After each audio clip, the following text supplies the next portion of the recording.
In 2025 so far, we've seen some interesting creative choices from Tony Khan in All Elite Wrestling, with some top stars turning from villains to heroes and others turning from baby faces to heel. What we're going to talk about in this countdown video is what could happen when a good guy turns bad. We're going to talk about 5 potential names in All Elite Wrestling that could be set for a heel turn very, very soon.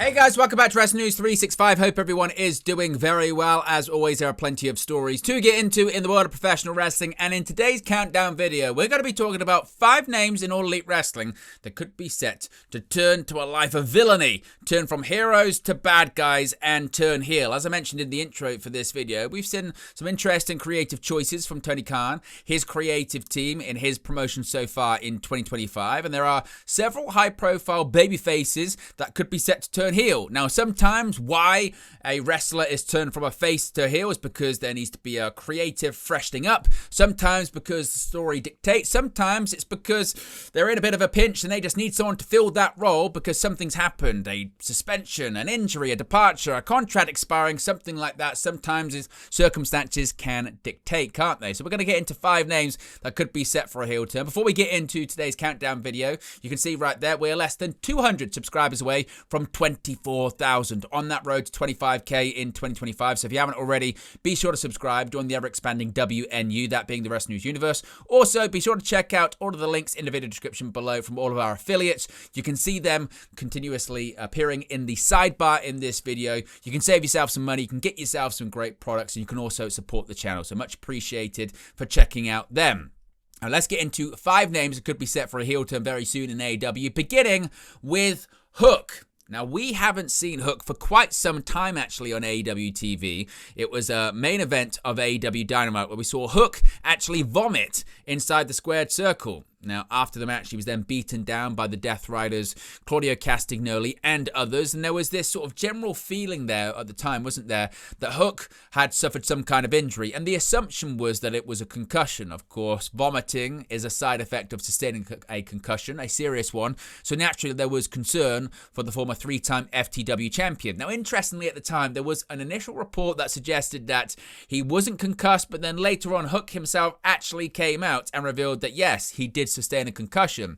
Now, since then, we have actually seen him once on AEW programming. It was during the Anarchy in the Arena match at AEW Double or Nothing. He appeared with a golf club. He got involved, but there was teases of tension at the time involving Hook, and specifically with his ops stablemates in the form of Samoa Joe, Katsuyori Shibata, and then Powerhouse Hobbs, who had come in to replace him, because that's really central to this whole story here, is that there might be a story where Hook isn't happy that he was replaced. The Ops was the faction consisting of Samoa Joe, Katsuyori Shibata, and Hook, and you had this nice dynamic there. You, of course, had this veteran, a well-known veteran in Samoa Joe that was kind of leading the team. You had this Japanese pro wrestling legend in Katsuyori Shibata, hard-hitting, strong style, and then you had Hook, the sort of up-and-coming youngster who was being molded in the image of Joe and Shibata.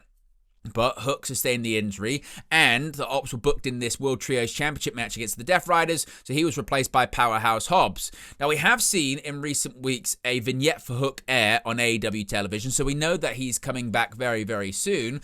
But as I said, during his appearance in the Anarchy in the Arena match at Double or Nothing, there were teases of frustration. Now, as of right now, Samoa Joe is off AEW TV. He was written off AEW TV at AEW All in Texas. It was because he was going to be promoting Series 2 of Twisted Metal. That's going to be airing on Peacock. But Joe, of course, back on AEW TV. And Hook also is expected to be back very, very soon as well. And you feel like there could be a situation where maybe Hook turns on Joe. Of course, they did have sort of a brief rivalry when Samoa Joe was the AEW World Champion, resulted in an AEW World Championship match, and that was partly how sort of Hook earned the respect of Joe. Of course, Joe with ties to Taz from his time in TNA Wrestling, of course, Hook being Taz's son. So I wouldn't be shocked if we see a situation where Hook does turn heel. Now, he is known as the cold-hearted, handsome devil, and you could make an argument argument that he's probably better off as a babyface. He could be someone that not only, the guys in the audience like, but the girls in the audience like as well. But maybe he has to turn heel to do that first. He has been a heel before in his AEW career when he first started appearing on TV as part of Team Taz, but he's seen great success as a babyface. We'll have to wait and see, but I wouldn't be shocked considering they're already teasing it that Hook indeed could turn heel in the future. Now let's move on to the next person, that being Daniel Garcia. Daniel Garcia has had an interesting year or so, hasn't he, in All Elite Wrestling? There were rumors surrounding his future in All Elite Wrestling when his contract was set to expire, and for a while it looked like he was even competing without a contract in AEW. There were reports of interest from WWE. He was having a feud with MJF, and he was actually off AEW TV for a period of time because there was a feeling that he might not sign a new deal with All Elite Wrestling. Eventually, he was swayed to put pen to paper and sign a new multi-year contract with AEW. So we know that Daniel Garcia isn't going anywhere anytime soon. And not long after he had signed that contract, he won the AEW TNT Championship. But there still just feels like with Daniel Garcia, doesn't there, that there is something missing. And AEW have tried several times to put him in featured positions. Of course, he was a member of the Jericho Appreciation Society with Chris Jericho. He got victories over the likes of Bryan Danielson. He's become a former AEW TNT champion.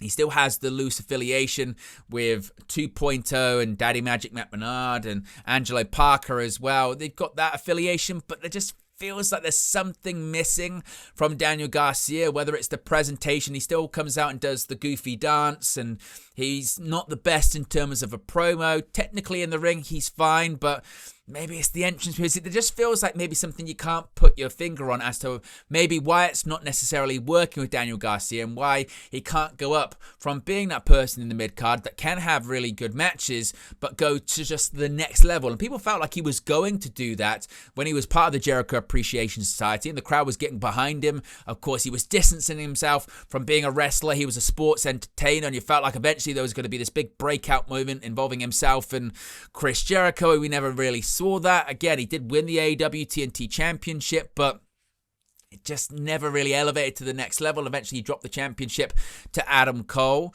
And now it's seemingly he's involved in a storyline with Nigel McGuinness. Nigel McGuinness, at the time of recording this video, set to challenge for the IWGP World Heavyweight Championship this Sunday at Forbidden Door. Now, to qualify for that match, McGuinness did win a four-way match that included Daniel Garcia, and Garcia looked pretty frustrated about it at the time, and McGuinness has asked Garcia to be in his corner at Forbidden Door. So you could certainly see a situation, maybe it's being teased as a situation, whereby Daniel Garcia turns on McGuinness, attacks him, and we get a great technical wrestling match in the future between Garcia and McGuinness. Of course, there was a tag team match involving Daniel Garcia and Nigel McGuinness that took place in a prior pay-per-view, which of course they lost. FTR defeated them in that one.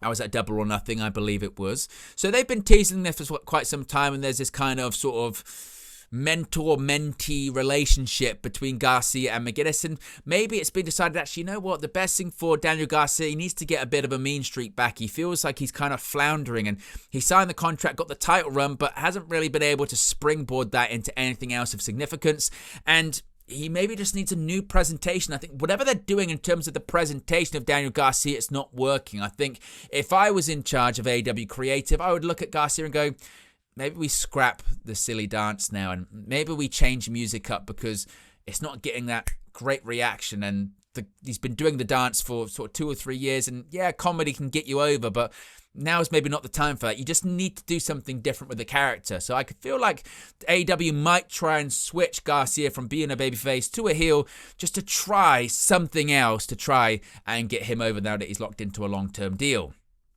Adam Cole. This is an interesting one because you'll say Adam Cole's off TV at the moment, and that is true.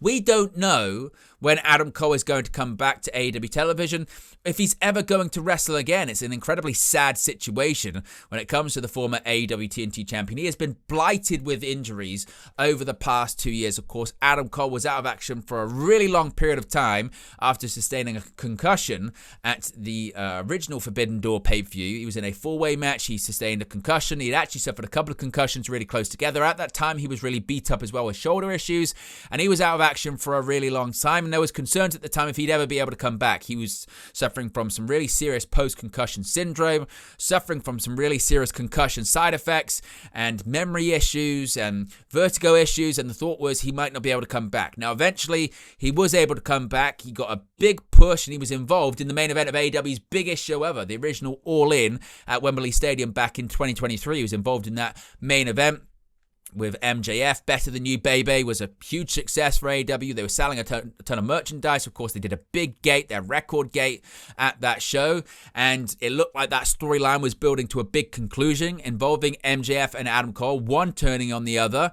But then, of course, at the Grand Slam edition of Dynamite that year, Adam Cole jumped off a ramp, landed on his feet, and his ankle and his foot exploded, and he was out of action for a long period of time then. They still tried to continue with the storyline. He was revealed as the devil and turned on MJF, and there was the Undisputed Kingdom and what have you, but Adam Cole needed to get off the road because he couldn't appear that much because he had to rehab his ankle, and it was taking longer. He had to get cadaver bone put in to his foot and his ankle to even be able to compete again.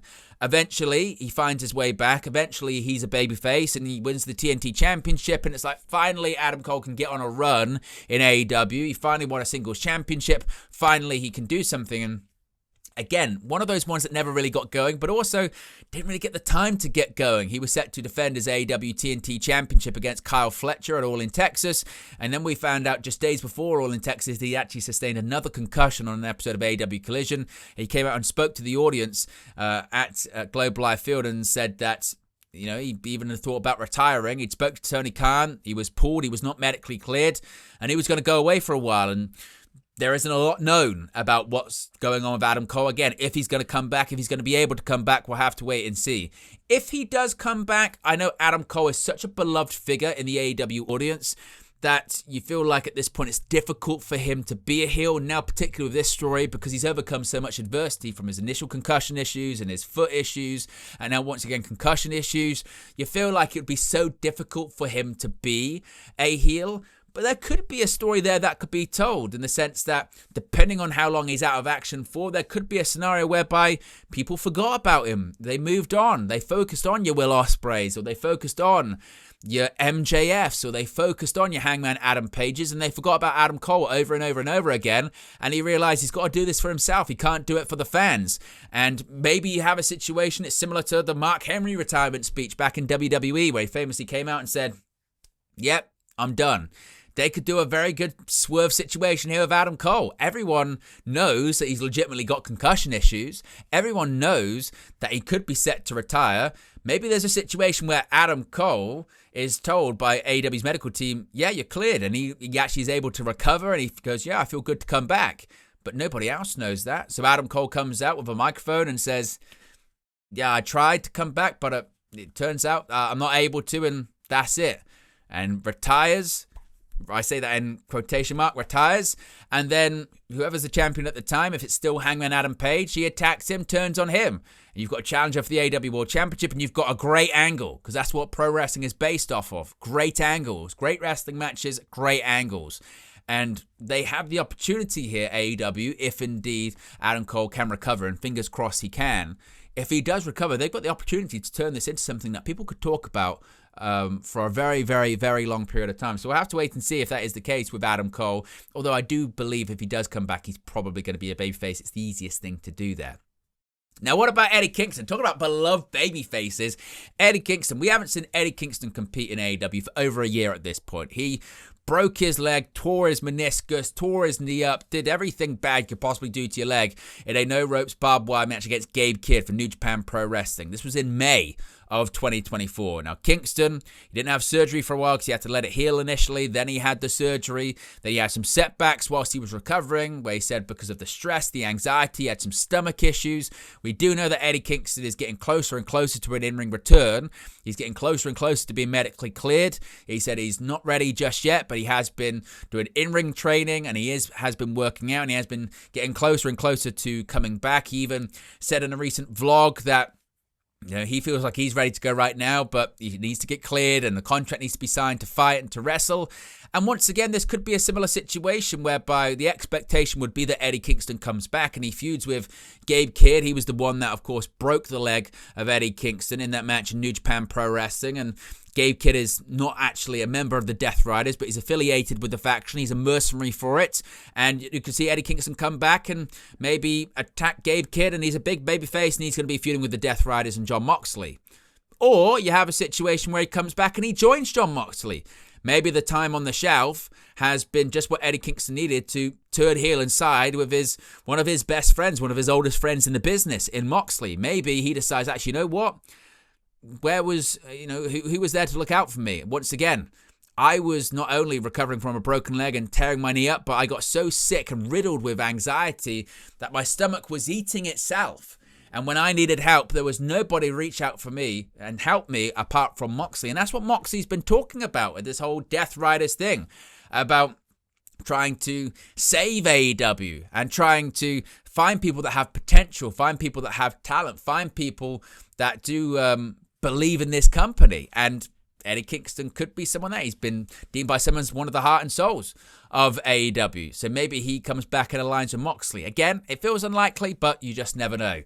And finally, before we get to the final name in this countdown list, once again, a reminder, we're closing in on 150 subscribers away from 24,000. So if you haven't already, be sure to subscribe and be sure to check out all of our affiliates in the link in the video description below. All in the video description below. They'll be pinned in the comment section. You can see all of them on the sidebar throughout this video. Be sure to scan the QR code. You can save yourself some money. You can get yourself some great products. And you can also support the channel by doing so. Finally, one more person that could turn heel in the near future. It seems remarkably unlikely, you think. What about Adam Copeland? Now, hear me out here.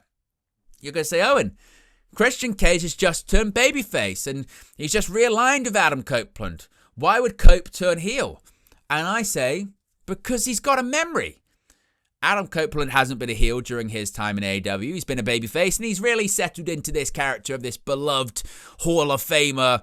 Every time he comes out, the crowd sings his song.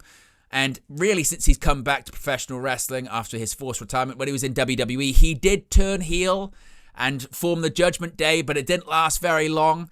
Not because maybe people didn't necessarily want to boo him. There were injuries at the time and the decision was made, Edge, we need to turn you babyface because for whatever reason, this is what we need to do. And the Judgment Day went on to be a big success without him being a heel. But throughout his career, Adam Copeland has had the biggest and best successes of his legendary Hall of Fame career as a heel. He does his best work as a heel. He's the ultimate opportunist. He's the rated R superstar. He did his best work as a heel. And before he calls it a time in AEW, which he said is not long left in his career, the question is, does he want to be a babyface or does he want to be a heel? And could we see a situation whereby Adam Copeland, he doesn't forget what Christian Cage did to him. He jumped from WWE to AEW to retire with his best friend, to be with his best friend when they both decided to call it a day. And he got rejected. Not only did he get rejected, he got embarrassed. He got told, go F yourself. And he got attacked and he got laid out. And by being a good guy, he got his friends, FTR, turning on him. And eventually, Christian Cage, after everyone deserted him, came back to him, and now they're going to team up once again.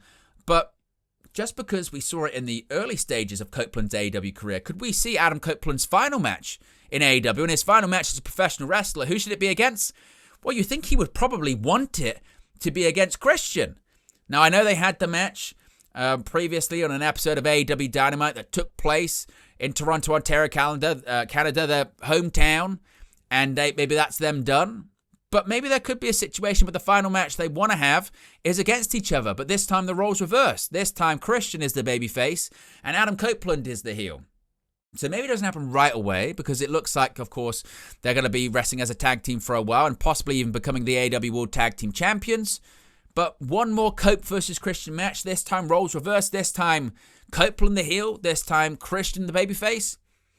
I don't know if you can necessarily rule it out. He is the ultimate opportunist. He is the rated R superstar, of course. So you can't necessarily rule all of those things out. So there you go, guys. There are 5 heel turns that could happen at some point in the future. What are your thoughts on this list? Which ones are likely, unlikely? Which ones have I missed out? Let me know your thoughts, as always, in the comment section below. Be sure to smash a like on the like button. Be sure to subscribe, bottom right-hand corner, and I'll speak to you again very, very soon. Hey guys, thank you for watching, listening, streaming, or however you come across this video today. Be sure to click on the video on the right there to watch our next video, or click the bottom there to subscribe, or the bottom right hand corner. Thank you very much, and I'll speak to you again very soon.